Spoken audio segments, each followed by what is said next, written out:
চলুন আজ একটা গল্পের সাথে একটা নতুন ইংরেজি শব্দ শেখা যাক। ধরুন রাতুল নামে এক তরুণ নতুন চাকরিতে ঢুকেছে, আর রোজ তাকে একই রকম সহজ কাজ করতে হয়। রাতুলের তো বেশ বোরিং লাগছে। ওর মনে হচ্ছে এই কাজগুলো তেমন গুরুত্বপূর্ণ না। তো এই অনুভূতিটাকে কি বলা যায়?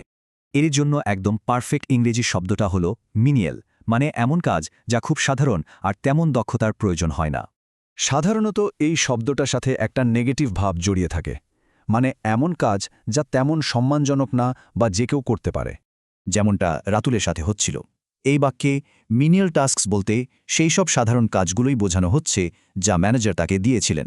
শুধু অফিস না, মিনিয়াল শব্দটা কিন্তু ঘরের কাজের ক্ষেত্রে ব্যবহার করা যায়। যেমন এখানে বলা হয়েছে সে প্রতিদিনের একঘেয়ে ঘরের কাজ করতে করতে ক্লান্ত, কিন্তু একদিন রাতুলের ম্যানেজার ওর কাজ দেখে একটা দারুণ কথা বললেন, আর এতেই ওর চিন্তাভাবনা পুরো বদলে গেল। ম্যানেজার বোঝালেন কোনো কাজ দেখতে সাধারণ লাগলেও সেটা কোম্পানির সাফল্যের জন্য আসলে খুবই দরকারি হতে পারে। এই কথা শোনার পর রাতুলের সবকিছু পাল্টে গেল। সে তার মেনিয়াল কাজগুলোই অনেক গর্বের সাথে করতে শুরু করল। তাহলে চলুন পুরো ব্যাপারটা একবার ছালিয়ে নেওয়া যাক। মিনিয়াল শব্দটার তিনটা দিক মনে রাখতে হবে, এর মানে, অনুভূতি আর গুরুত্ব।